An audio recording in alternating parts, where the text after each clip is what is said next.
Marcos 11, apenas o verso 22.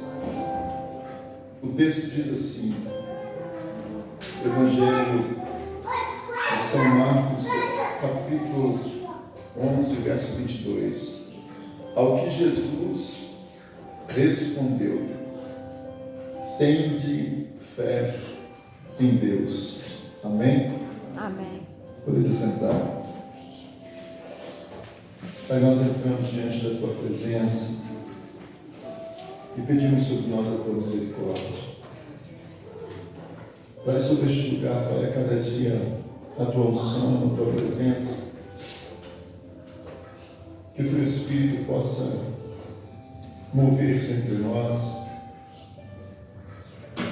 que o Senhor Jesus receba todo o nosso louvor, toda a nossa adoração, que este lugar venha ter a presença dos Teus anjos, de maneira que todos quantos entrarem por estas portas a cada segunda-feira de reunião de louvor a Ti, sejam abençoados, sejam tocados, traga a revelação, a compreensão aos corações e às famílias que se representam neste lugar. Eu quero entregar todos nas tuas mãos e pedir que o teu Espírito fale conosco mais uma vez, através da tua santa palavra, em nome do Senhor Jesus. Amém, Senhor. Amém. Amém, Jesus. Queridos irmãos, esse texto falado por Jesus tende fé em Deus. Ele vai revelar para nós que a fé é uma decisão. Você precisa tomar a decisão de crer em Deus. Tenha fé em Deus. Então o Senhor Jesus está nos convidando para ter fé em Deus. E quando Ele nos chama para ter fé em Deus, é porque nós podemos ter fé em qualquer coisa ou em tudo que quisermos. Podemos crer em qualquer coisa. A Bíblia Sagrada vai dizer que Deus tornou em loucura a sabedoria deste mundo. Então, nós vamos observar que homens que se dizem sábios, eles vão estar depositando a fé naquilo que vai se conformar melhor com as suas atitudes, com as suas formas de pensar. E nós temos aí inúmeras, não são poucas, religiões que abraçam todo mundo, mas não ensinam a palavra como deve ser. E a palavra de Deus, ela trata de uma fé muito radical. A fé que a palavra de Deus direciona. E aí Jesus está dizendo isso: tenha fé em Deus. Então, se eu creio em Deus, se eu confio em Deus, se eu deposito a minha fé em Deus, eu preciso observar o que Ele ensina, o que Ele me direciona, como eu devo andar para agradá-lo. Então, se a minha fé está posta em Deus, e não é numa religião, não é numa pessoa em particular, não é em uma seita qualquer, se é em Deus, esse Deus revelado na Bíblia Sagrada, o Criador dos céus, da terra, Ele se revela particularmente na Bíblia, mas também na natureza, em toda a criação. Até hoje é impossível, né, aos cientistas, aos que buscam compreender a existência de todas as coisas, eles se perdem em tanto mistério,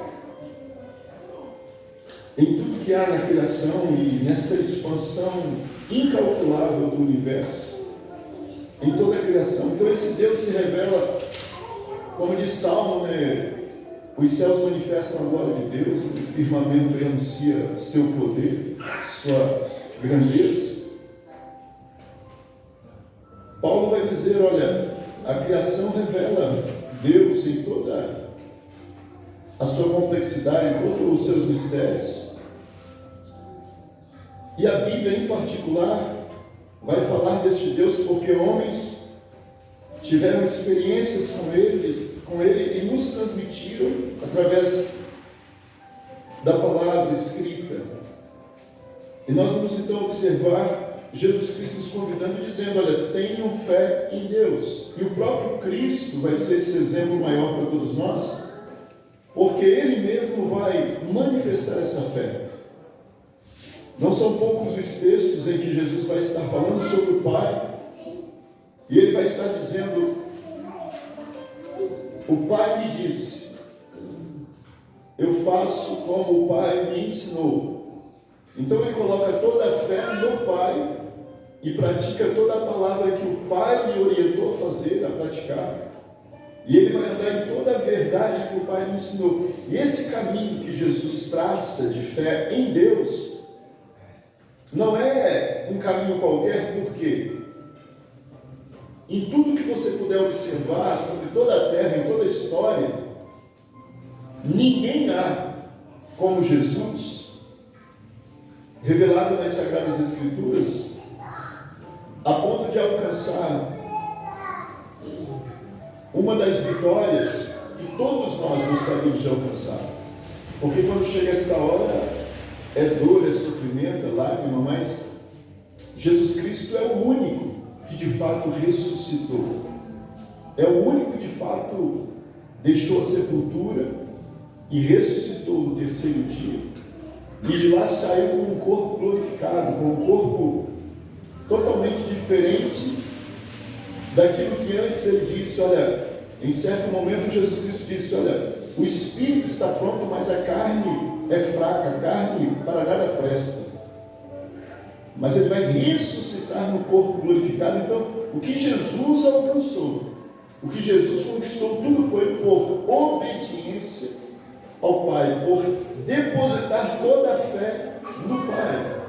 A Bíblia fala em Filipenses, se não me engano, no capítulo 2, vai dizer que ele se esvaziou da sua glória. Ele, sendo Deus, não teve por usurpação ser igual a Deus, se esvaziou da sua glória e ficou inteiramente dependente da orientação do Pai, da orientação do Espírito, observando tudo que o Pai lhe orientava a fazer. E a Bíblia fala que ele aprendeu a obediência em Hebreus. Ele aprendeu a obediência, porque ele precisava ouvir e ser direcionado pelo Pai. Então ele deposita toda a fé no Pai, e ele vai viver conforme tudo que o Pai lhe orienta. Olhando então para toda a palavra de Deus, Jesus Cristo nos convidando a isso, está dizendo: olha, tenham fé em Deus, porque ele sabe quem é o Pai. Ele sabe que o Pai não nos vai enganar. Se você puder abrir em Hebreus 12, é um texto muito conhecido de todos nós. Hebreus 12 vai dizer estas palavras, a partir do verso 1. Portanto, visto que nós também estamos rodeados de tão grande nuvem de testemunhas, deixemos todo embaraço. E há muitas coisas que vão tentar nos embaraçar. Vão haver muitas orientações de todas as formas, de toda parte, tentando nos embaraçar, negócios, enfim, muitas situações. Inclusive o texto segue dizendo: e o pecado que tão de perto nos rodeia. Então, deixar todo embaraço, deixar todo o pecado que tão de perto nos rodeia, e correr com perseverança a carreira que nos está proposta. Então existe um caminho que nos está proposto a percorrer nessa vida, e ele está na palavra. E a Bíblia Sagrada vai tratar este caminho como o caminho reto, o caminho da santidade, o caminho da verdade, da retidão. Há um caminho proposto na Bíblia para que todos nós venhamos traçar ele, ainda que venhamos padecer perseguições, dores, aflições. Ele nos convida a não deixarmos este caminho de maneira nenhuma. Percorramos este caminho, deixando todo embaraço, todo pecado que de perto nos rodeia. Ele diz: com perseverança. Por que perseverança? Porque vai haver situações que vão tentar te paralisar, te impedir, te dizer não dá mais, é melhor desistir. E a Bíblia Sagrada, ela diz: aquele que perseverar até o fim, este será salvo. Há uma necessidade de uma decisão e uma perseverança constante em obedecer à palavra, em crer na palavra, em crer em Deus, em confiar, em seguir confiando. E o 2 vai dizer assim que devemos olhar para Jesus, porque Ele é o autor e o consumador desta fé. Então, o mesmo Jesus que diz: tenha fé em Deus, é o mesmo Jesus que está dizendo, olha, que a Bíblia está dizendo, Ele é o autor e consumador. Por quê? Porque antes de estar entre nós, antes de vir entre nós, se manifestar como Filho do Homem, Jesus Cristo estava com o Pai. E Ele, junto com o Pai, é que projetou toda a salvação, toda a remissão do homem. É Ele que se ofereceu na cruz por nós. Então, desde a eternidade, Ele já conhece todo o caminho do Pai, toda a verdade que o Pai de fato é. Ele, junto com o Pai, é o autor. E agora, esse que junto com o Pai é o autor, vai assumir a forma humana para nos mostrar, não em palavras, mas em ações, em atitudes que vale a pena obedecer a Deus, que vale a pena obedecer a palavra do Pai. A Bíblia Sagrada diz que alguns ficam surpresos com ele porque não entendem a mensagem dele. Ela transcende esses momentos que nós passamos aqui na terra. Na eternidade, isso aqui é uma ilusão. Para a eternidade, esses momentos aqui não são reais. Isso aqui é uma ilusão. A eternidade é que é uma verdade. Paulo fala porque aquilo que se vê é passageiro. Aquilo que se vê vai logo deixar de existir. Mas o que não se vê, isto é eterno. Então a realidade é aquilo que nós não vemos. E a Bíblia traz para nós a revelação. E Jesus em particular é que vai revelar o Pai de uma forma da mais particular, peculiar. Olhando então para Jesus, o texto vai dizer: olhem firmemente para Jesus, porque Ele é o autor, Ele estava antes com o Pai, projetando toda essa salvação para todos nós, se revelou entre nós, veio até nós, se fez carne, a Bíblia fala, Filipenses 2, se fez carne, habitou entre nós, e se humilhou até a morte de cruz, para nos salvar, literalmente, da morte. O texto então vai seguir dizendo que nós devemos olhar para Jesus, porque Ele é o autor, mas também é o consumador dessa fé. Então Ele projeta toda essa fé, e Ele mesmo vai vir e vai praticar essa fé, vai viver essa fé. Ele vai consumar essa fé, ele vai dizer: olha, vale a pena você crer em Deus e andar como a palavra do Senhor orienta. Por quê? Porque andando conforme a palavra do Senhor, o texto sagrado vai dizer que ainda que você venha a morrer, não seja de fato arrebatado, conforme a palavra revela, enfim, ainda que você tenha que passar pela morte, ele diz: ainda que você esteja morto, Jesus vai dizer, porém você viverá, se você permanecer depositando toda a sua fé e confiança unicamente no Pai, unicamente em Deus. Então Jesus, Ele é o autor e o consumador. Ele vai agir conforme essa fé. O Pai me disse, são palavras de Jesus, que eu posso dar a minha vida e tomá-la de volta.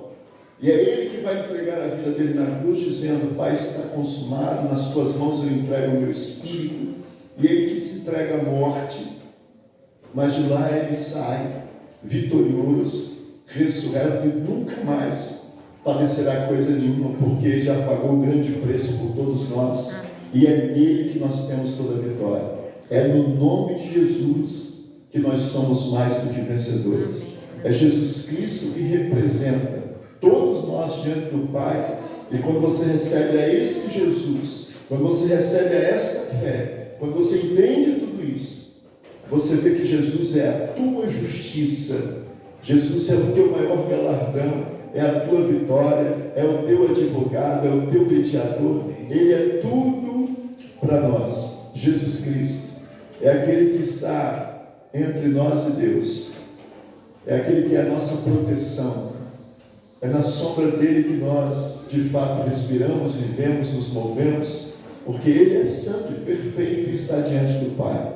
Mas através dele, nós podemos nos chegar ao Pai, através desta fé, da qual ele é o autor e o consumador, e convida você e a mim: tenham fé em Deus. Há textos da Bíblia que são tão maravilhosos, queridos, porque Jesus vai dizer algo que quando alguém olhava para Jesus agindo, as pessoas olhavam para Jesus e viam que ele tinha uma intimidade com o Pai. Ele tinha algo muito especial. Ele vivia numa santidade tão plena, numa comunhão tão plena, que ele ouvia e percebia o Pai. Só que Jesus Cristo vai olhar para os discípulos e vai dizer, ele percebe isso de alguma forma.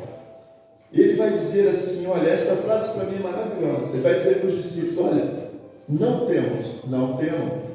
Por quê? Porque o mesmo Pai que eu revelo, que me ama, que vocês veem nessa comunhão comigo, o mesmo Pai, ele vai dizer: olha, o mesmo Pai vos ama. Ele ama cada um de nós. Imagina, você tem o amor do Pai a teu favor. E Paulo vai dizer, se Ele nos ama a ponto de nos dar Jesus Cristo para morrer no meu e no seu lugar, o que mais Ele não fará por nós? O que mais Ele não está fazendo por você e eu? Então, se você aprender a descansar nesta fé, assumir esta fé, e é maravilhoso porque nos tempos mais antigos, eu gosto muito do Josué 24:15, porque ali eu vejo Josué tomando uma decisão das mais maravilhosas da vida dele.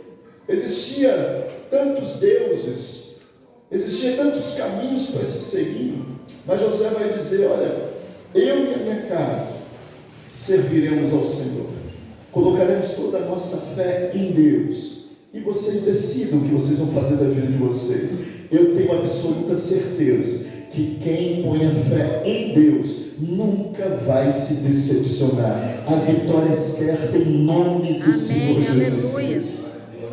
Então aceite esse conselho que não é meu, é de Cristo. É Ele que está dizendo, veja, se Jesus hoje estivesse aqui, Ele estaria dizendo a cada um de nós, ô Salmo, põe a tua fé em Deus, Ele te ama, creia nele, confie nele. Ele estaria dizendo para Revina, põe a tua fé em Deus. Para cada um de nós Ele está dizendo, põe a tua fé em Deus, descansa nele, porque o mais Ele vai fazer por vocês. Confia na palavra dele. Foge do que Ele manda você fugir, se afaste do que Ele manda você se afastar, abrace o que Ele manda você abraçar, caminhe conforme a palavra dele, a orientação dele, porque vai dar tudo certo. Vai dar tudo certo. O caminho é estreito, apertado, né? Porta estreita, caminho apertado, enfim. Mas vale a pena passar pelo caminho que o Senhor nos orienta a dar, porque lá na frente você vai ver que, espiritualmente falando, há um lugar lindo nos aguardando. E a palavra nos orienta a permanecer, para não perdermos tudo aquilo que já nos está preparado antes da fundação do mundo. Há um lugar te aguardando, que o Pai preparou. E só depende de você decidir crer em Deus.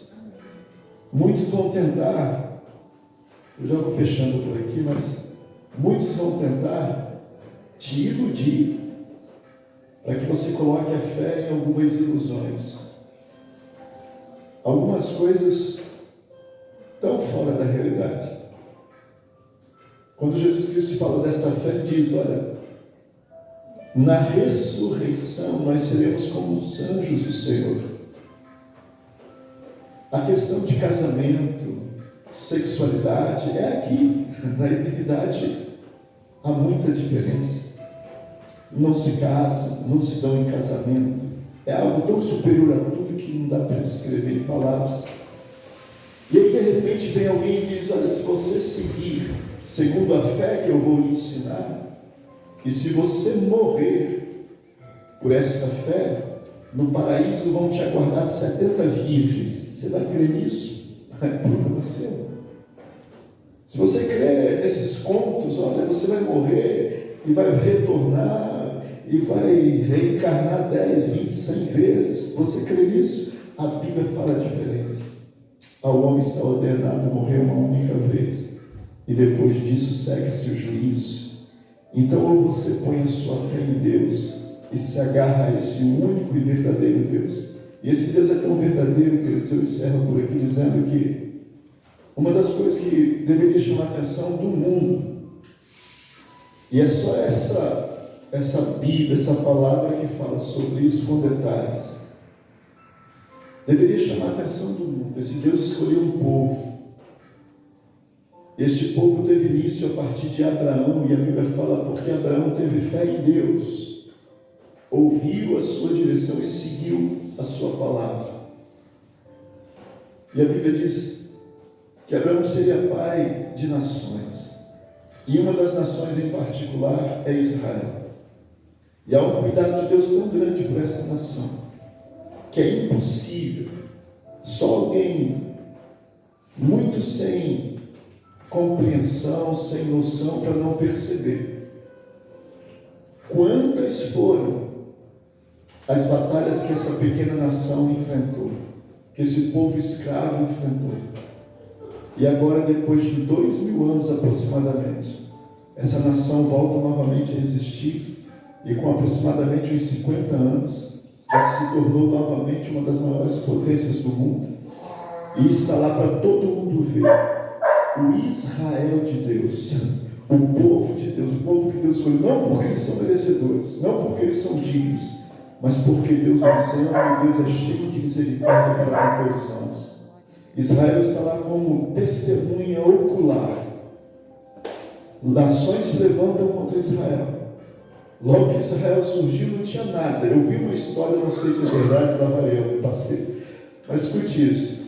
Eu achei interessante porque foi, se eu não me engano, foi alguém da Síria, algum capitão da Síria contou essa história, dizendo que eles vinham pelas montanhas de Golã com vários tanques de guerra. Israel não tinha nada. Israel tinha acabado de ser constituído como nação e várias nações se voltaram para dizimar Israel. E esse capitão, esse cidadão, ele deu um testemunho, ele falou: olha, nós íamos contra Israel, estávamos passando pelas montanhas de Golã. Israel só tinha, acho que era um ou dois, três tanques, não sei, de guerra. E aí o soldado de Israel falou: não tem saída para mim, mas eu vou contra eles, eu sozinho e centenas de tanques vindo contra Israel. E lá vai o israelita sozinho com o tanque. E é interessante porque ele ficou todo cheio, porque ele viu que de repente os tanques que vinham contra ele começaram a manobrar e voltar. E ele: estão correndo de mim, estão fugindo de mim.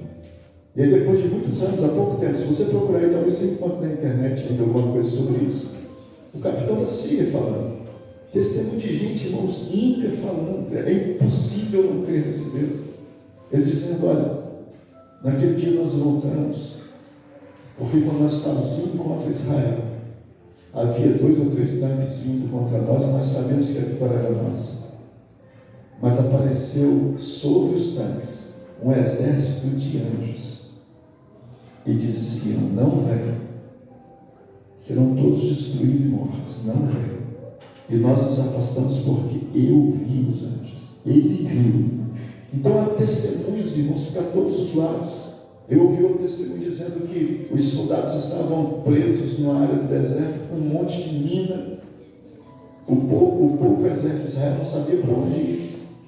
E de repente, na mesma hora, soprou um vento tão forte que levantou aquela poeira, aquela terra do deserto toda.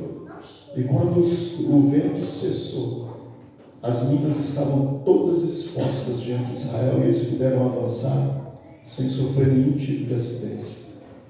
Deus se revela em tudo, em todos os momentos, e principalmente através de Israel. Que você ponha a tua fé em Deus, porque não existe outro Deus verdadeiro senão o Deus de Abraão, o Deus de Isaac, o Deus de Jacó, o Pai maravilhoso do nosso Senhor e Salvador Jesus Cristo, o que te ama. Ele te ama. É nele que você se move, é nele que você respira. Curva a tua cabeça e deixa eu orar com você, por você, e que a sua fé esteja sempre em Deus, acima de tudo em Deus. Pai, mais uma vez nós entramos diante da tua presença. A pergunta que sempre fica é: o que o Senhor viu em nós para nos amar de tal maneira a nos dar o seu Filho unigênito para morrer por nós naquela cruz? As minhas palavras, Pai, nada significam. As minhas palavras não são nada. Mas o teu Espírito pode tomar as palavras ministradas com tanta simplicidade e levá-las ao mais profundo de cada coração e eliminar dúvidas, medos, angústias, eliminar, meu Pai, todas as incertezas e trazer este coração para uma fé firme, inabalável, no Deus que ninguém pode ver. Porque a tua palavra diz que Moisés sendo um dos homens mais aceitos diante de ti, ao pedir para ver a tua glória, ouviu do Senhor: ninguém pode ver a minha glória e sobreviver a isso. Nós entendemos que o Senhor é luz perfeita, é fogo consumidor, está acima de qualquer narrativa, de qualquer um que tente descrever.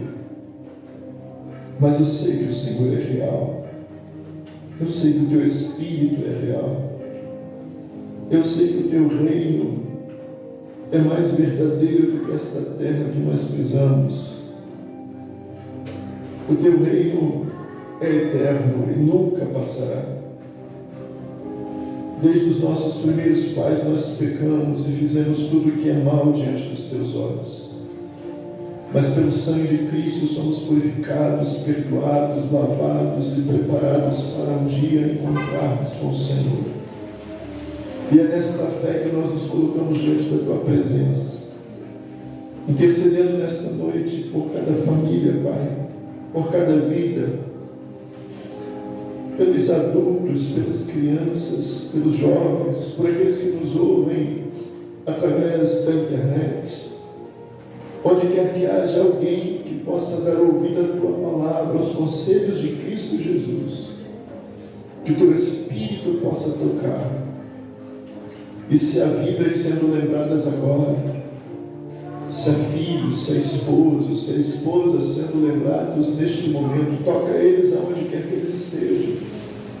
Toca os parentes de perto, de longe, para que ninguém se perca, Pai. Temos ouvido nos últimos dias tantos transtornos, tantos medos e pavores e inseguranças, inclusive através da medicina, e falando de novas pragas, novas doenças, novos vírus. Venha o que vier, mas que o teu povo continue depositando toda a fé em ti, porque nada é maior do que as promessas do Senhor, do que a palavra do Senhor. Nós confiamos em ti e pedimos a tua graça, a tua misericórdia sobre todos. Perdoe a todos no nome de Jesus, santifique a todos pelo sangue de Jesus, purifique. Pela tua palavra traga temor aos corações e fé.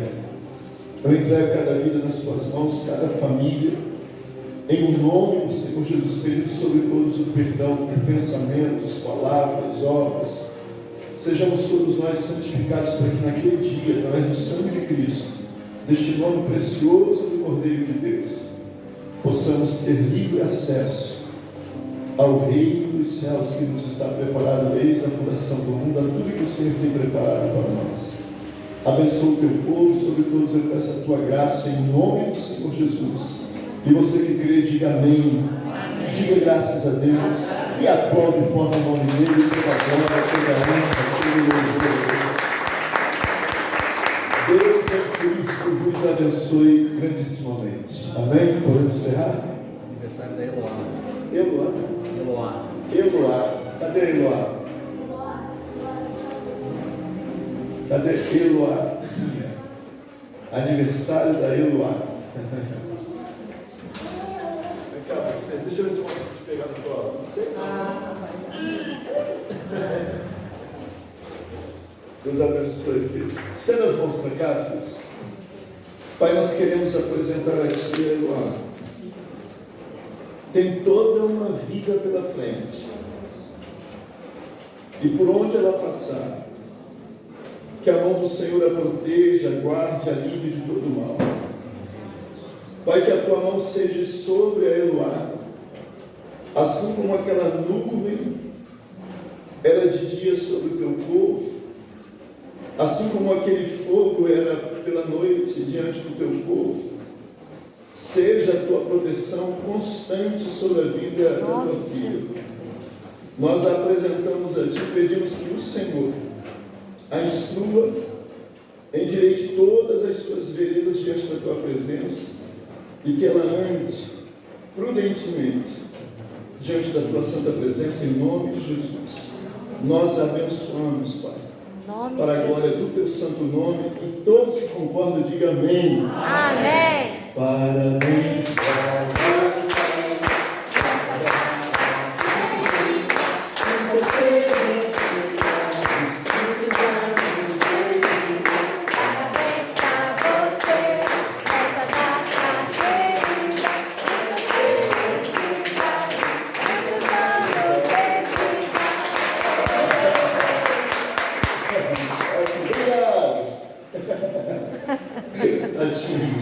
Deus abençoe, Eduardo. Deus abençoe, irmãos. Amém. Podemos encerrar, filhos? Faz assim com suas mãos.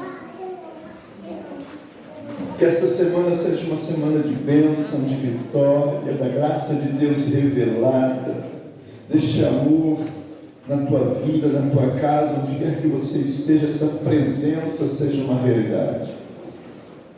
Que o Senhor te prospere, te livre de todo o mal. Que nenhuma seta, nenhum laço, nenhum mal preparado contra ti prevaleça. Seja protegida em nome do Senhor Jesus, você e tua casa. E que o amor de Deus, a graça do nosso Senhor e Salvador Jesus Cristo e as doces consolações do Espírito Santo de Deus seja com cada um de vós, não somente hoje, mas para todos sempre. Todos digam amém. Deus abençoe até segunda-feira, querendo Deus.